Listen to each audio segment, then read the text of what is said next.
You just press play on the Last Breath Huntcast, home of the Huntroversy. We're here to entertain, educate, and engage. And in case you didn't know, you only live once. But if you do it right, once is enough. Don't waste it.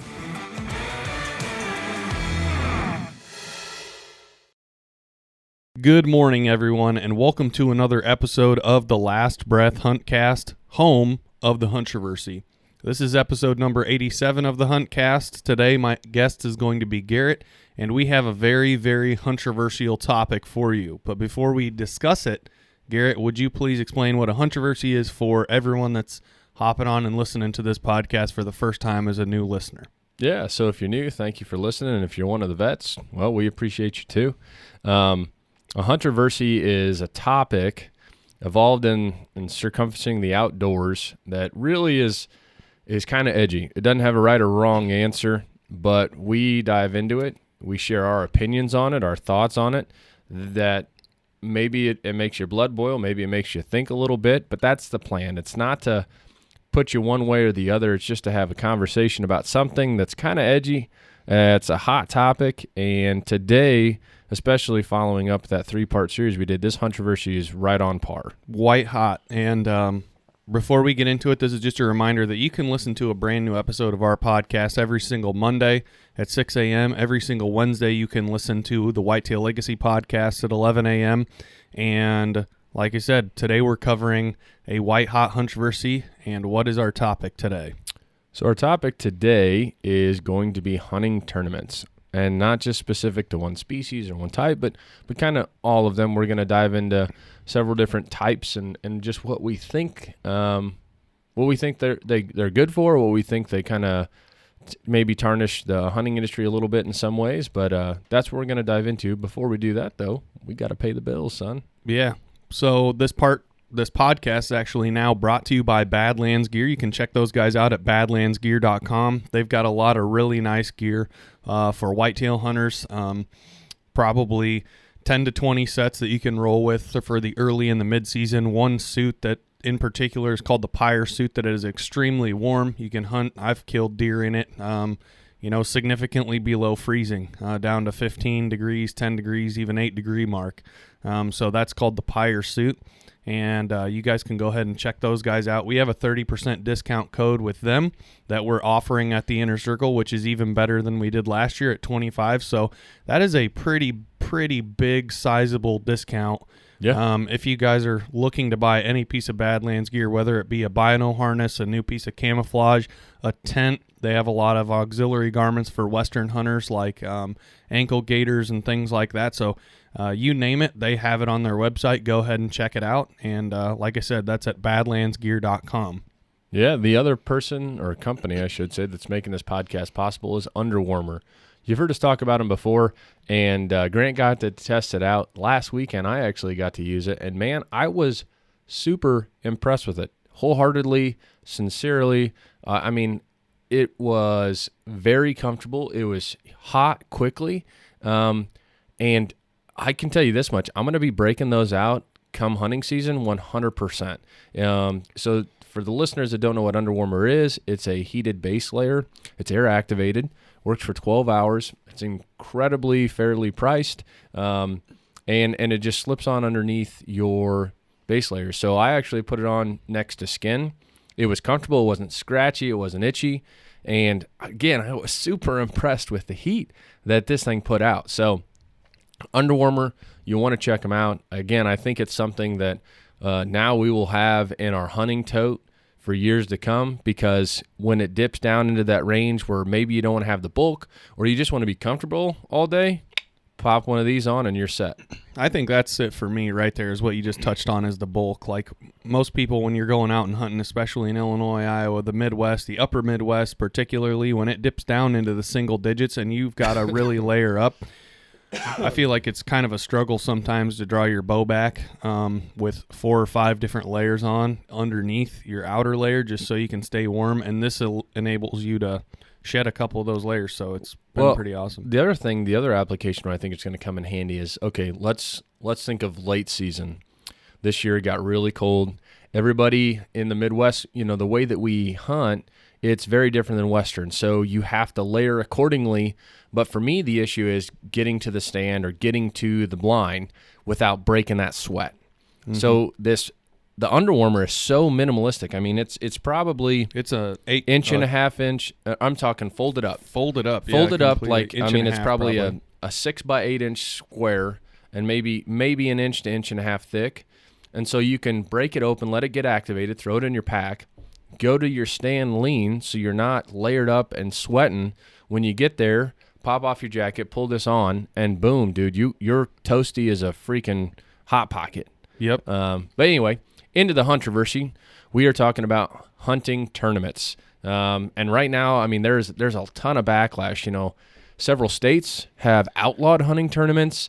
There's new styles of tournaments that are popping up, and some people are very sided one way or the other. And I've seen a lot of backlash even within the hunters and the hunting industry themselves, with conflicting ideas. So what do you want to tackle first? Which type of hunting tournament? Well, lots of people, when they get on and they comment on our Huntroversies and say, I guess what we do a good job of doing is I feel like we have been doing a really good job of covering both sides and laying out some facts. And on the fact side of things, I wanted to release the Colorado DNR press statement for their outlaw and ban on wildlife tournaments. So here it is. This is not a statement that I necessarily agree or disagree with, but this is what they put out to the public at the time that they banned wildlife killing contests. You can tell by the wording of this article that it was definitely written by a person that was very anti, and you'll be able to pick up on those auditory cues as I read it, but here we go. Denver. The Colorado Parks and Wildlife Commission voted yesterday to ban wildlife killing contests for various fur-bearing and small game species in the state. Colorado is the sixth state to prohibit these cruel activities. So you pick up on the word cruel. Mm-hmm. When it goes into effect on June 30th, the new regulation will end events such as the High Desert Predator Classic in Pueblo, the Song Dog Coyote Hunt in Keensburg, and the San Luis Valley Coyote Calling Competition. Winners of wildlife killing contests often proudly post these photos on videos and social media and show them posing with piles of dead coyotes and other animals, often before disposing of the animals in, air quote, carcass dumpings away from the public eye. Participants of wildlife killing contests often use unsporting and cruel techniques such as calling devices that mimic the sound of prey or even pups in distress so that they can lure shied coyotes and other animals to shoot at close range. It goes on and on to talk about more and more things, but you can hear, by the way, that I've just read it to you that obviously this person that penned this article was highly, highly against it. So that's where we're going to start, is on the predator hunting side. So as we're talking about predator hunting, most of the time when predator hunts are done, it's for coyotes. And a coyote in many state DNR is classified as a varmint or a nuisance animal. I don't know if it's necessarily... I know we've talked about this a little bit before on the Huntroversy in eating everything you kill. Is it right or is it wrong? But a coyote is kind of a tricky one just because they are a predator. And out in the West, they are not the only apex predator out there. But in our state of Illinois, I can see a use for coyotes because going back to our whitetail biology podcast that we recorded with Chase Burns, a local biologist around here to us, a local game manager, there are definite benefits of having coyotes in the ecosystem and not, crushing them out. But we're going to start with predator hunters. Predator hunting tournaments first. What's your stance on that? Are you for or against it just before we get to talking about it? I want to add a side note here. So quickly, I just looked up the states that have banned hunting tournaments. And there's actually 7 now, with Arizona being the newest. So it's Arizona, California, Colorado, Massachusetts, New Mexico, Vermont, and Washington State. Interesting.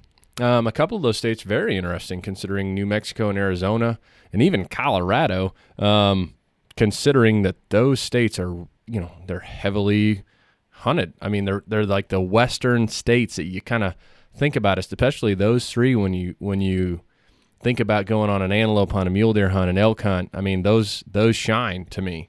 But to answer your question, I think it's a good thing for several different reasons. The first thing is that I think a lot of people who are against these hunting tournaments, and they call them killing tournaments. They call them that just because they want to give it that punch, you know. It's a hunting tournament. The whole concept is to kill, but dude, there's tons of times where like guys go out and they'll shoot maybe 2 dogs, 3 dogs. I mean, there are guys, we just had a host of them that get it done and do it well, but the number of those guys are not very many. And the other thing that they don't understand is that like guys like Ozzie Clements, when we talk to him, he goes, I didn't touch my ground until the tournament. Like we left it alone. So these guys, whether they're hunting in a tournament or not, they're still killing the same number of coyotes. Yeah. That's what this person writing the article or I think these states that make this legislature don't understand, because if you banned it, Ozzie Clements isn't going to stop coyote hunting. It's what he loves to do. So that's fine. He's going to go out and... He's going to go to a different state. And pleasure hunt. Not even a different state. They didn't outlaw hunting. Sure. It's just, you know, you're not going to... I guess by banning these tournaments, it's not like you're going to reduce the number of coyotes that are harvested. Right. You're not going to do that, because the guys that love to coyote hunt are still going to do it, man. If they banned, coyote tournament hunting around here, like I said, do you think some of the Alan Edwards and Ozzie Clements and Clark Cummings, some of the guys that I know that love to go coyote hunting are going to stop coyote hunting? No. They're just going to do it, and they're going to stack the same amount of dogs that they can. They're just not going to go enter them at a local watering hole for the There's going to be two whatever. things. Either they're not going to enter them, or they're not going to kill them in a weekend. They're going to kill them over a month, and which probably means they're going to kill more coyotes. Probably. Because now they're not like... They have the time. They're not going bam, bam, bam, bam, bam. They're going to go through the motions. They're going to pleasure hunt and lengthen out those sets and get those wary dogs where on a tournament, you know, they're just wham, bam, thank you, ma'am, and moving on. So I've got an interesting political thing, not to flip the coin on that and go into red versus blue, but if I'm looking at the map here, and of the 7 states that you talked about, there's only one that's red. That's red. What's the state that's red? If you care to take a guess, I'm looking at it, but we're putting you on the spot. What one of those 7 states do you think was a red state? That it's either outlawed? New Mexico or Arizona. You're correct. Which one is it? I don't know, because in this last election it magically flipped. I'm guessing Arizona. Correct. Yeah. So well, that's kind of coincidence. That's kind of interesting. It may be 50 degrees, but I can still see some snowflakes. I don't know, man. You know, again, it's just, I think it's a lack of education. I don't go to Comic-Con and bitch and moan and complain and throw a fit. And rightfully so, I don't do it because I'm not educated enough to have a really just argument. The person writing this article, I would love for them to experience hunting in the outdoors. Just like we had our Huntroversy with like trophy photos, right? Mm-hmm. We had some person write an article that thought it was absolutely terrible to be gleefully happy after a harvest. Well, sorry, Toots, you've never done it. You don't know what it takes to earn that. But if you want to listen to that one, I love that Huntroversy. You can dial back down on a trophy photo aspect. But specifically talking about coyotes, again, my concept with that is that there's a couple things. I love the camaraderie. You get all these guys together, and it kind of makes for a pretty good time, especially because that style of hunting tournament, again, it doesn't, if you're doing it the way that I think like we would, right? If we were going to get into one of the Mercer County pasture poodle contest, we wouldn't touch any of our stuff until that weekend, just like most other guys would. Why? Because now you're playing for keeps. You got coin on the line. Like I'm not going to go out and call some of my spots because I want to save them so they're fresh for when we hunt. Again, getting back to my concept is that you're not killing any more coyotes with these tournaments as you would with pleasure hunting. I just don't see how it happens. I think another benefit of this, and it's kind of a smaller benefit, but at least the coyote tournaments around here, around us, they're not like these large tournaments. There are, dozens of teams that will enter, but it's not like over 1,000 people like those Grandmaster tournaments that Ozzie will go and enter in, right? So I do see that there is an economic benefit for the people that host it. For example, Risky's Bar and Grill in Reynolds, Illinois. Risky's typically on a Friday or Saturday night, there'd be probably about 20 or 30 people in there. But on a night when they're hosting a coyote tournament, they may have more than that. They may have 70 or 80 people in there because all the teams are going in there to check their dogs in, to drink and talk to one another and have a good time. So it does on a local level stimulate the economy a bit and pad the lines of the pockets of the servers and waitresses and bartenders and bar owners and shop owners, whoever is putting on the tournament, you know. So I'm a big pro of that for that reason. But going back to our article here, I think that, again, when you look at the fact that 3% of Americans hunt, the other 97% doesn't, it's a hard sell to say, you know, it looks bad. Like, well, let's go. It looks, it's not a great look. Winner. So that's my negative. That's my one negative to these style of hunting tournaments is that because, again, I'm going to keep referring to Ozzie Clements because you threw out that huge number of coyotes that he killed last year. But let's say like a guy like him or like John Collins or Chris Kriener, one of those three guys, if they get in a coyote tournament and they have, you know, a weekend, they're probably going to kill somewhere around 30 coyotes. I mean, and that's if they're on fire and they're doing good. Mm-hmm. Now, that's a lot of coyotes, and in one picture, in a truck bed, it looks like a lot. It is a lot. I'm not going to dismiss it.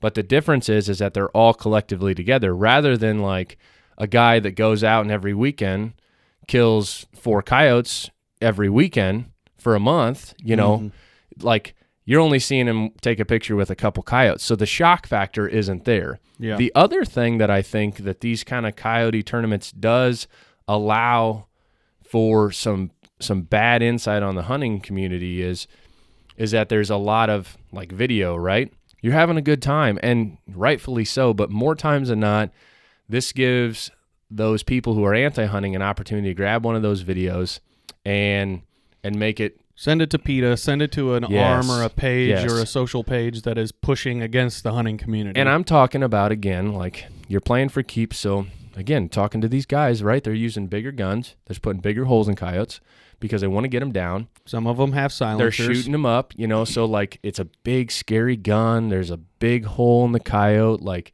you know, maybe they're walking up to it and finishing it off. You know, people make less than great shots. It happens all the time, right? So you got one that's spined, you walk up and you shoot it, you take a video of it, now that leaks out, and now all of a sudden it's cruelty because a guy walked up with a big scary AR and shot this coyote at point blank, like this helpless little coyote, and now it paints this picture for, like you said, the other 97% of Americans. They're going, oh my God, that looked like Woofy, and he walked up and just murdered it in cold blood. Yep. And so that's where I think the only negative thing it comes from these tournaments is that shock factor, because all encompassing a weekend, now you have all these photos, all these pictures, all these phone videos that are floating around, just bam, and they're packed full of coyotes, lots of blood, lots of the stuff that is involved in a coyote tournament that gives clickbait to all the people who are against it. And it's not necessarily, it is an isolated incident, but the volume of pictures going on the internet, like in our county, like I know I have about 10 or 20 friends that were in the Mercer County coyote tournament. And, you know, on that particular weekend, I saw a ton more coyote pictures just because the pictures of the people that I was friends with, you know, they had been posting them. So you have these little designated pockets, like, you know, about a month ago was the Mercer County tournament. And then a couple weeks, you know, after that one, Ozzie went out and hit that huge coyote tournament. So wherever that coyote tournament was held in that area, that the social media in that area and all the people that participated in there are going to be flooding the social world with coyote pictures. And I don't think there's anything wrong with that whatsoever. I think it's on the discretion of the guy, on the outdoorsman, to make sure that on behalf of the hunting community, something doesn't leak like what you're talking about, where you're like, all right, look at this, man. Here's my phone. I had to finish this one off. Okay, here it was. I think it would be kind of foolish to put something like that up on social media, because that could really blacken the eye of the hunting community. So but that's just my opinion. Recently, Chris Kriener posted a YouTube video about this big movement of stopping killing tournaments, is what it's called. Mm-hmm. Somebody put it together, and again, they found the worst of the worst videos that they could. Exactly. Guys running over coyotes with snowmobiles. But they were out there. And so the thing is like this video that's on YouTube now that's totally against coyote tournaments and killing tournaments is that I would probably say 75% of the video were illegal harvest methods. Like when you have these coyote tournaments, you still have to abide by the state legislation, the state rules. Yeah. Whether caliber, That's a good magazine size, calling techniques, hunting techniques, time of day, all this stuff, you still have to abide by all the rules. It's not like a coyote tournament, kill them however you want. Go ahead and put a bag of meat out with dynamite under it. Like, no, it's not that. You still have to hunt them under legal ways. And so, this all gal, these illegal ways leak. yeah, this person that wrote this cruel and inhumane ways. What are you talking about? Calling coyotes is how you hunt coyotes. Yeah. I mean, if you want to talk about, there's way more cruel ways to hunt coyotes in my mind than calling them in. Oh yeah. I mean, there's way more cruel trapping techniques to kill coyotes in my mind, and they're legal. They're perfectly legal. I'm just saying, as far as you want to use the term cruel, calling a coyote into a noise and then 9 times out of 10 stoning it with a rifle is pretty humane. Just saying. One of the more humane deaths that somebody could. Yeah, considering they don't even hear the bang most times. Most times. So again, I just think that they're, like you said, the 97% that don't hunt, not necessarily 97% of Americans are against hunting. They just don't do it. They don't understand it. But I don't know. Again, I'm in favor for them. I think, like you said, the benefits outweigh the negatives. And my biggest argument is that coyote tournaments do not mean you're killing more coyotes than normal hunting would. Right. I think my last point here is kind of neutral. It's not for, it's not really against, but it's just something to keep in mind. So I learned something pretty interesting the day that we talked to Chase Burns, and it's pretty simple. So if you look at the ecosystem as in terms of predator and in terms of prey, in Illinois, Missouri, really the Midwest here, we've got about 2 things, right? The big game animal that everybody loves to hunt is whitetail. Turkey might be on the list as well, but everybody's more or less living to hunt whitetails, And the only predator to maintain the whitetail population, realistically, where we're from, other than the bobcat, is a coyote. Coyote would be the air quote apex predator in Illinois. We don't have wolves, we don't have bears, we don't have all the things that they do out west, up north, or down south where they can rip you apart in the water like a gator or something. So we don't really have any methods to control that. So Chase kind of explained it as, what are those things? I'm drawing a teeter-totter, right? So if you've got a lack of one predator or prey, then the teeter-totter is going to weigh heavier on the opposite side, meaning that if you don't have coyotes to necessarily maintain the deer population could explode. Then the resource of food, which the deer consume, would be correct of lower supply. And inverse of that would be if you've got a coyote population that's booming, the deer population would be very scarce, but the browse for the deer would be very abundant because nothing's eating that, and you kind of have this ebb and flow. So from a biological standpoint, I don't know whether they're right, they're wrong, but like you said, it all goes back to the fact that tournaments themselves don't really hurt anything. Guys that go and hunt coyotes, it doesn't matter if they kill 32 coyotes or 8 per week. That's still 32 at the end of the month. Those 32 coyotes are dying out of the ecosystem, etc. Yep. So what you're referring to I just think it's kind of interesting. It's called a trophic cascade. So if you think about it like a pyramid, that's kind of, and this is what I learned in zoology in college. So at the bottom, you've got like your fauna.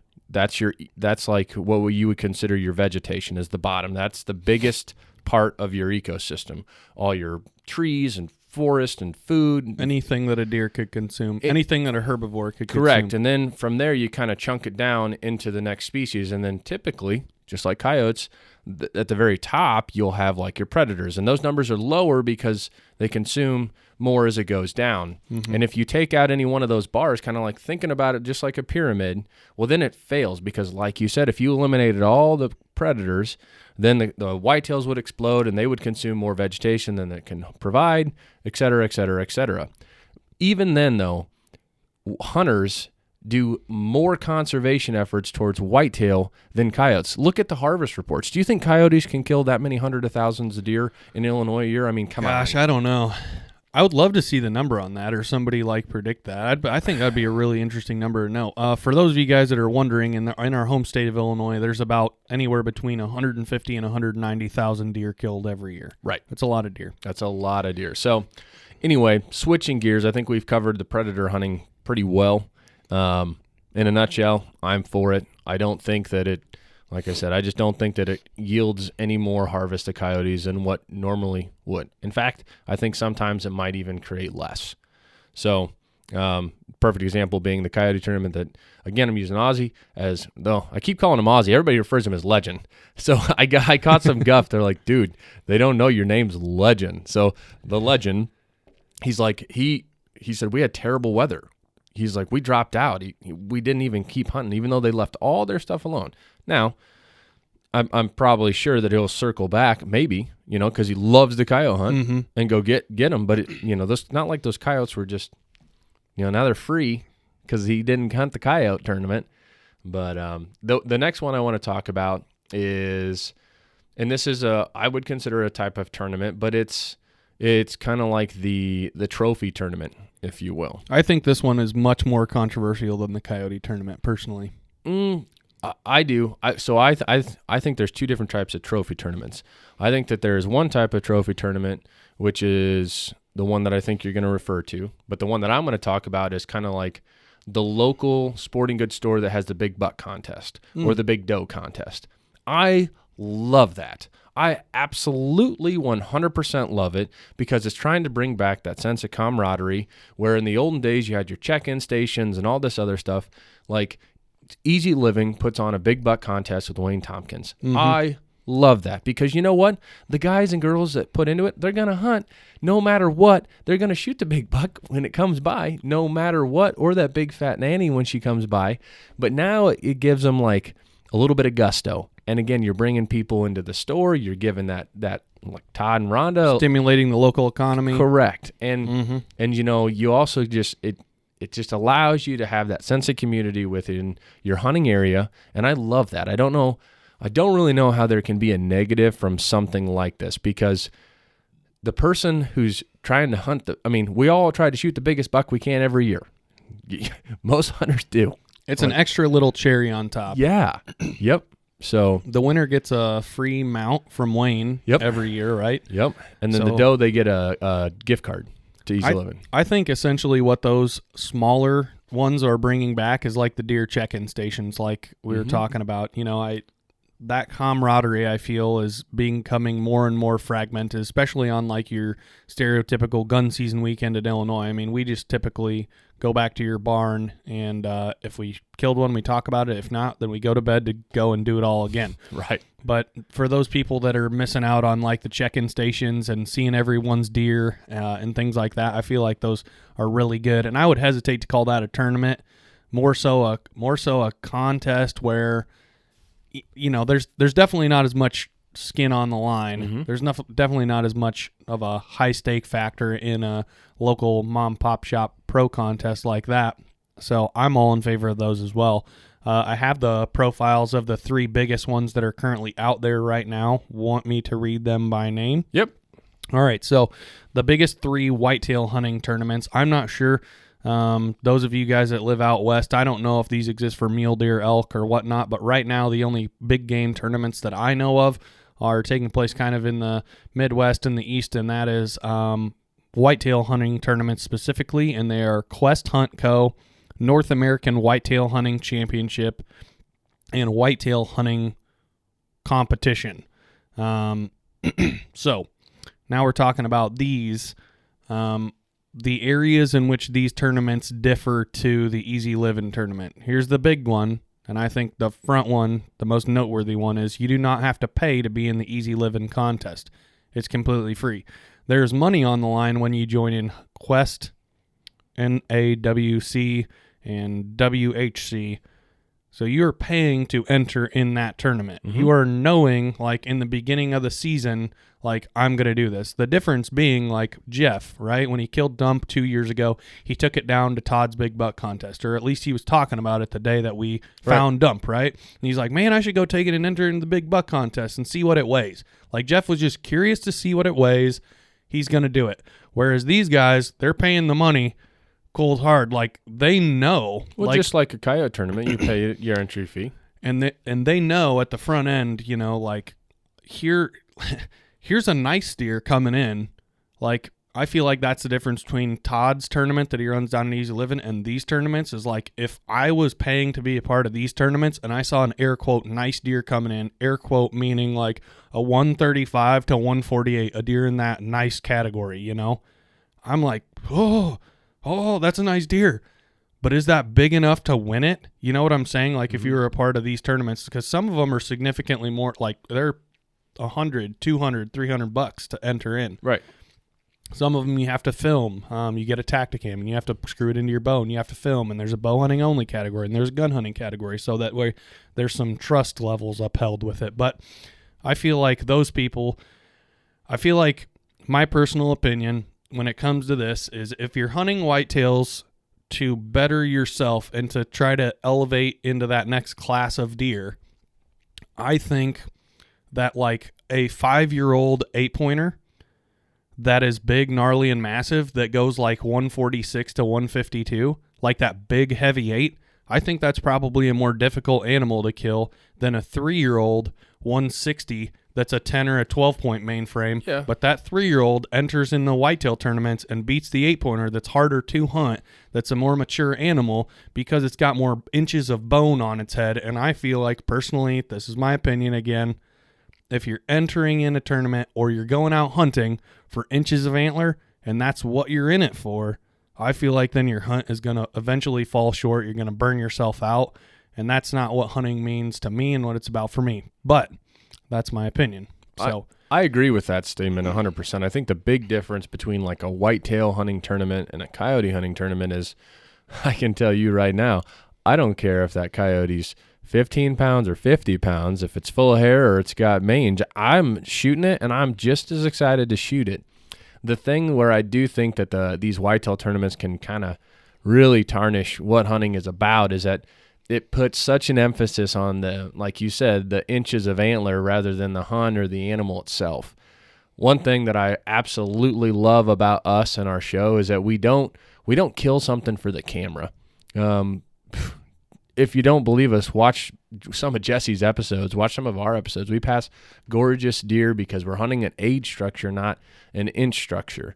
And, I'm proud of that. I'm proud that we don't try to fill an episode with a deer that we really aren't just happy to put our tag around. Mm-hmm. And so I do think that may force your hand in one of these whitetail tournaments because, like you got money in it, and now all of a sudden that deer that maybe if you weren't in the tournament you would have let walk, well, he could podium or you could place or whatever, however this works. I do think it does add, it puts emphasis, like I said, on the inches of antler and not the hunt itself or the animal itself. Now, don't get me wrong. I will tell you right now, straight face, that I love big deer. And the bigger, the better. I'm not going to tell you that I don't. And I'm not going to tell you right now that there's a 5-year-old 8-pointer out in the field that was 130 and like a 4-year-old 170. I'm telling you. And that's because I haven't shot very many booners. A whole whopping one. And it's not even a net. I'm not going to be that guy that's going to sit up here and tell you straight face that I wouldn't shoot him. But it wouldn't be because of the tournament, because like I haven't killed a deer that big, or it's like, so that's my 2 cents. I just, the other thing that I don't like about him is that I do think that there just becomes quite a bit of a jealousy factor with it that I don't really see oftentimes with like a predator or a varmint tournament. There's guys who want to win and they don't, but like there's not that jealousy factor. Or nobody's notice it as much. Nobody's ever accused somebody of shooting their coyote with a trail camera picture that they have of the coyote on the 10th of November at 8 a.m. when it was by their deer stand. That's the difference. A whitetail is just a more sought after game. Nobody's ever upset that somebody, like, you might be upset like, oh man, that guy went and called in my area, like. Maybe the coyote on my spot is now dead or called at or call shy or whatever. But then that's end of guff, end of anything that you could be upset about. Whereas whitetail, it's like if you, even with us, it's like, man, the deer in our area, we want to shoot him. Am I going to be happy for the guy that shoots him next door if he does it the right way? Yeah. But it's going to sting way worse than a coyote. Oh, yeah. You know what I mean? Oh, yeah. And that's not us wishing ill upon anyone at all. It's just saying, it is what it is. That's a human nature thing to feel. You put all the effort and all your eggs into one basket, or you spend all this time thinking about this deer, etc., and then for it to not happen, can devastate people, especially if it's like a multi-year quest and you've take a shot at an animal, or you sent an arrow over his back when he was 4, or this happened, and you build all this history, where I feel like with a coyote, there's not really a big of an opportunity to build any of that history with. So not normally. I think in addition to all of this stuff, like there are really heavy price packages for when you win these. So, I mean, it's not just like, hey, you guys win $200 and you get a gold star with a little certificate thing on it. Like Quest Hunt Co. gives away tens and hundreds of thousands of dollars worth of prizes. Yeah. Big checks like per state, things like that. So I feel like there's definitely more on the line. And at the end of the day, I feel like, we talk pretty frequently about this, you and I do, when we're up in the deer stand, and it's like, you and I we're from a big buck state, Illinois, and for the listeners that are wondering, we've been hunting together for, this will be our 14th season that we've been side by side in a tree coming into. I can count on no hands and no fingers how many 200-inch deer that we've had the opportunity to hunt, because the answer is none. 0. It's legitimately 0. That we don't know about and that we've never gotten a picture of. And I mean, the last 8 of those 14 years, we've been very in tune with the deer that are on our farms. I'm not telling you right now that there's not one that could have been out there. We're not saying that, but we cover them pretty good. And we even then, like a 200-inch deer for sure, never ever once. Yep. And like the number of legitimate deer that we think would be Boone, because we're taking a guess. Yeah, we're thinking because we didn't kill them. Is like 4 in 14 years. Yeah. So, like I said, we try to let our deer grow to hit that 5 on 4 the or farms 5, that we can manage them. Our expectations are different on the places that we can't manage, and there's extreme amounts of hunting pressure. If there's a 4-year-old that gets our blood pumping, like we talked about on our air quote heartbeat farm before, we shoot the deer. Yep. But on the place that we could manage, we're managing it for 5-year-olds. And out there, the 5-year-olds that we've killed are Lucky at about 166, the Mirage Buck at about 169, and Geronimo at about 177, 178. Those 3 deer across the last 14 years. All right? So it's not a result of those deer not necessarily getting older or whatever, or maybe they're just a mainframe 8 instead of a mainframe 10, etc. It's just 200-inch deer aren't lurking behind every single tree in Illinois, whether you let them get bigger or not. Deer. So I feel like, getting back to my long-winded opinion here, that in one of these tournaments, I don't feel like the guy that's killing a 5-year-old, and I know that they're regional, so it protects a guy like from the southeast or the northeast from a guy in the Midwest. Like we grow, there's bigger deer in Illinois and Iowa. Check the record book. There's more food readily available. We're in a farm state. The deer are just a little bigger here, right? That's not to say that they're not big from anywhere else. There's huge amounts of deer that are whacked in Wisconsin every year that are huge. The Michigan record book has several monsters in it. There's just not as many in like that northern area of Michigan or northern area of Wisconsin, etc. But I feel like that 5-year-old deer, 6-year-old deer that's killed in Illinois that's not a big scorer is just as hard to kill as the vulnerable 4-year-old. Harder, arguably. So given that shed, so we just talked about this on Shed Kings, right? You found with Jesse would have been the right side off of a 200+ inch deer on our turkey hunting lease. Okay? The guy that we lease it from, the person that owns or manages that ground, he said that deer was 4 that year. So there you have it. A deer that is plus 200 inches of antler on his head, that's 4. Not 5, 6, 7. Not like I think middle you're of the getting caught road. up about the whole age thing. Here's my 2 cents though, is that I think some guys enter it because they're like, hey, we're doing it. We're gonna hunt already, and I think there's probably plenty of people that are like, it's 200, 100, whatever it is. The entry fee is what it is. But there's an opportunity to cash in on a big prize. Like maybe guys are like, we're gonna buy into this because there's a chance that I could podium, that I could win, right? And maybe they hunt normally as they would. And I hope that there's a lot of people that do that don't let it take away from the experience, from the animal, from the harvest. But they're like, hey, dude, me and you are going to hunt together anyway. We're going to film together no matter what, like us. Like, let's pony up and pay the $200 or $300, $500, whatever it is, to be in here, because there's a chance, there's a chance that we could shoot something really big on camera. That's right. That's what you want to do. Mm-hmm. Maybe that's the caveat. We're looking at it as from a standpoint to where I think the negative thing is, like I said, it takes away from why you're out there. I just hope it doesn't too much. Like, you're not out there to collect a paycheck. You're out there because you love to do it. And maybe, and hopefully, there's a lot of guys that get in these tournaments and are like, I love it regardless either way. And if I pay $200, it's a bit of a gamble. But if it all happens and the stars align, well, payday for us. That I think that could be the argument to the other side of it. Yeah. You think about it. There's 8 of us on the team. I mean, that's a lot of coin to put in. But we're out there. We're always going to film it. We're always going to try to shoot the biggest deer on our farms.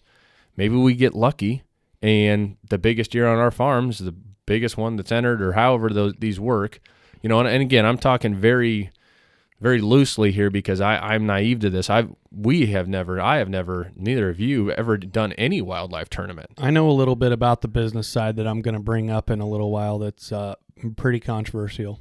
And that's fine about the controversial business side of things. I'm talking about the applicants, the people who are entering in. They're like, right, you talked about this huge, cachet of prizes, and they're going, what the heck, man? I've got the camera. I'm going to do it anyway. And I'm sure that the majority of people that enter in there are like, yeah, let's just see what happens. This is something to spice up hunting again. Like maybe they've been hunting for 20 or 30 years. Like, hey, let's do something a little different. Let's see if me and my buddy can do this. I'm sure that a lot of people are. And that's what I hope for, because I would hate to see hunting get so monopolized that it's just, you're no longer chasing that feeling.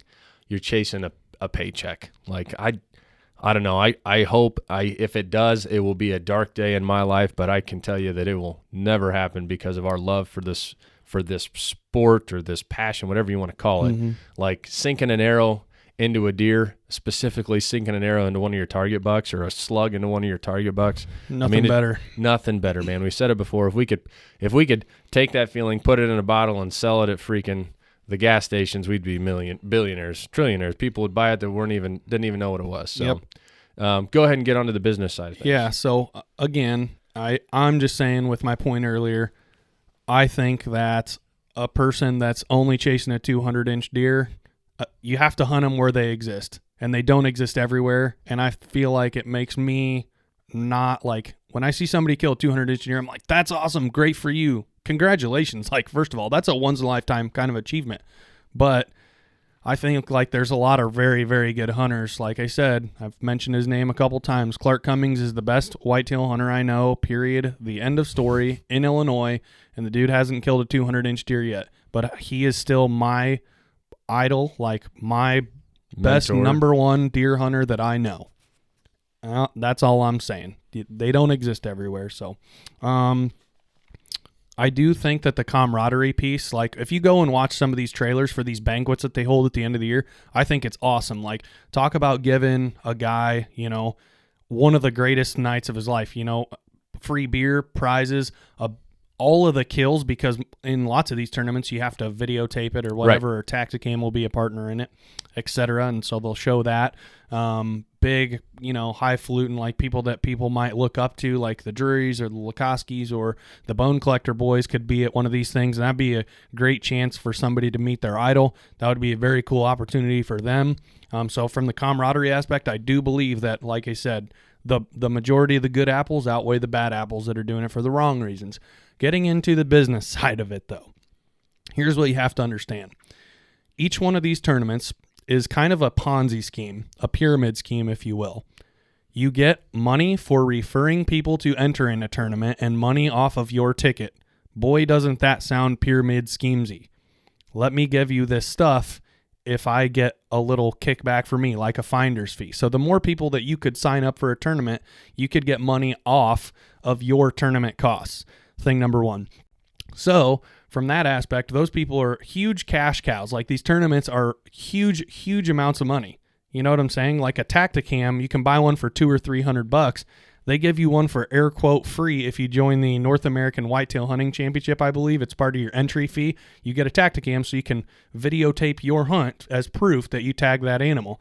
Well, Tacticam's making out like a bandit because they're doing 30 or 40,000 Tacticams in sales, which is huge for them given the markup of their product, and all of these little wheels and cogs of the business world keep on spinning. And so I feel like it's more of a business model than it is a legitimate, wholesome competition, in my opinion. I see all the facets of that as, all right, let's make some more money. And now I'm not saying that that's bad. The goal of a business is to make money. That's at the end of the day, that is one. So good job for thinking of it. But I do think it's more of a businessy thing than it is a camaraderie and like let's uplift hunting thing. But maybe I could be wrong. Maybe if you're listening to this NAWC originators, Quest Hunt Co., then let me know. I'd love to have a conversation with you and you can steer me in the right direction. But I see some of those other things that make me a little hesitant on it. So the benefits, we've covered the camaraderie of these tournaments. Another benefit I feel like for quality deer management, Quest Hunt Co. and all these championships, it's great for quality deer management. I mean, guys are out there holding out for the biggest and the best deer. So for the age structure of a white-tailed deer population, I feel like the tournament's great for it, you know? Yeah. Any other advantages or disadvantages you could see when it comes to a whitetail hunting tournament? You know, as a business aspect thing, I can see how you're so conflicting on it, but you hit it on the head. If you create a business, it's designed to make money. Yep. I just, you know, maybe you question how you're making your money, you know, if it's morally correct or not. And you know, the people who sign up for it, they're not blinded. You know, they know what they're paying in for. Mm-hmm. And I think it's smart that Quest Hunt Co. is trying to incentivize them signing up. But my biggest thing with like these trophy tournaments, if you will, is just that I just hope it doesn't take away from the experience, man. You know, don't let that podium or the prize or whatever take anything off of your hunting season. And that's my 2 cents. Is this, if you sign up for one of these, great. I hope you win. I do, but just don't get consumed by winning so much that it takes away from the hunting experience, right? It's a lot different than playing football or baseball or basketball. I mean, you play for keeps. I'm a super competitive dude, man. But and like when it comes to whitetail hunting, I guess I'm not much different, but I don't look at it as like it's me versus X. I'm looking at it like I want to be the best outdoorsman I can. I want to kill the biggest or most mature deer on the farms that I can. Mm-hmm. And I want to soak it all up because when it does come down, I've earned it. I put in my time, I put in my work, and I played the chess game and I won. Yeah. For me, not for anybody else. That's my biggest thing when it comes to these types of hunting tournaments or nationwide tournaments. I mean, you hit on the head. They're making money. They're probably making money hand over fist, but good for them. I mean, they thought of it. Like, they're still giving their idea. Yeah, kudos. I mean, there's still an incentive there for the people, and it sounds like the people that win definitely get, pay off big time. But yeah, so the only other tournaments that I can think of are like some auxiliary ones like squirrel or crow, and I don't know, man. I'm sure that if you look hard enough, somebody's caused to think about anything and everything there is to go about hunting. Recently, I was out to Colorado with my buddy Shane Jones, and he was talking about how for new development, gophers, not gophers, groundhogs? No, prairie dogs. Prairie dogs. He's like, these things are varmints, man. He's like, they're nasty, they're disease infested. Farmers hate them, ranchers hate them. He's like, and we, they're a nuisance species. There is no season for them. It's the equivalent of a field mouse here, right? Mm-hmm. And he's like, before development, if there is a prairie dog town, now there's legislation involved where you have to physically remove these, like with a big vac truck and everything to do it. And it's like, who pays for this? If I was a business owner, I would be pissed off if I had to like come in here, pay some vacuum company to Well, you pay all the real estate fees for. I mean, if somebody's going to go and develop an apartment complex, I'm sure you're paying a pretty penny if it's anywhere close to Denver. But I'm just saying, you got to pay to get those freaking turds sucked out of there. Right. And little do they know, the people that push for this, these turds are getting sucked up to a big grinder and going out and feeding fish with them. I don't know what they're doing, but it's like, it's just, where does it end? I think that more times than not, hunting and hunters and people in this community, in this niche, if you will, of the outdoor lifestyle are very good people. You know, there's always going to be, like you said, bad apples in the bunch, but man, more times than not, you see a guy in camo or in blaze orange, you walk up and shake his hand, he's a good old boy or she's a good old gal, and they're hardworking, they're trustworthy, and they got good morals. So I don't know. You know, like I said, I can't talk on both sides of the fence on this one just because I've never signed up for a tournament of any style. Not saying that I won't ever will. I just have never felt the need to. Like, and to be honest, I don't think I'd win. You know, I'm super competitive. Why sign up for something that you know you're not going to win at? Sure. But anything else you want to add?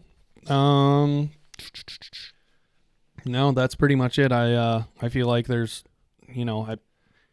big pros to predator hunting. I also feel like there's big cons or pros to big game hunting. I feel like the obvious pro for both, the camaraderie. Another one, it stimulates local economies and national economies. There's, more tags being bought potentially, something like that, like incentivizing people to go out of state and get a different hunting license from a different state and pay into their tax pool for their government and stimulate their economy. So I feel like economically it's a good thing. These big game tournaments, I mean, they are at the end of the day saving hunters a good amount of money, so that's a pro. And you talked about the management aspect. It does force an incentive for bigger antler deer, which is in most regards whitetail management, right? Yeah. Or deer management or herd management, whatever your tournament is. So there is that factor as well. I mean, so maybe I don't know. I don't think they're bad for the most part, Yep, I don't either. I think they're majority positive, but there are some things that bug me more so about the whitetail hunting tournaments than the predator hunting tournaments. Mm-hmm. But I think that the majority of the things they do for the outdoor industry, pretty positive. So we can end it on that note. The Whitetail Legacy Videocast, every Monday from the Legends of the Woods series and their tactic talks. They've got a lot of really big heavy hitters coming in over the next several months to talk whitetails with you. And they've even been talking a little bit with a guy who's arguably the number one deer hunter in the country, definitely in the argument for being a top 5 that's never been on a podcast before, that they're going to try to get on there. So that's going to be huge if they can. Last Wednesday, they had a great podcast that dropped with Justin Hollinsworth from Whitetail Addictions and talked about most recent information on how to kill big deer. This Wednesday, they have a podcast coming out with White Cat Outdoors. So if you don't know who they are, they have a podcast on the East Coast. Thursday, this Shed Kings episode, we are talking about mats. Garrett and I went out and hit a piece of public one day, and Matt found a 160-inch, very pristine match set of antlers found on some Illinois public. So that's going to be the episode of Shed Kings rolling out at 7 p.m. on our YouTube channel this Thursday. Other than that, that's pretty much all I have. Join up with the Inner Circle. We're going to be rolling out some pretty exciting stuff in there really, really, really soon. Well, the Inner Circle, I just think it's where everything happens first. Period. The end. Matt and Jesse scooped up Wide Earp Sheds yesterday, and if you're not in there, well, you didn't see it. Nope. So it's where you're going to get to see the side of us, the team, with our hair down. You're going to be able to get access to our discount codes. You're going to be able to get access about information on launch party before it goes anywhere else. It's a really great group of guys and gals. We're all like-minded. It's lighthearted. Love the fact that there hasn't been one single political thing brought up in that group, and I will make sure it stays that way. I mean, it's just based around hunting, lifting people up, and just being good people. And then, like I said, the best thing is you get to see kills happen first, finds happen first, all the things that we're doing, it goes there first. Yep, that's a good way to end it on. Got anything else? Don't waste it.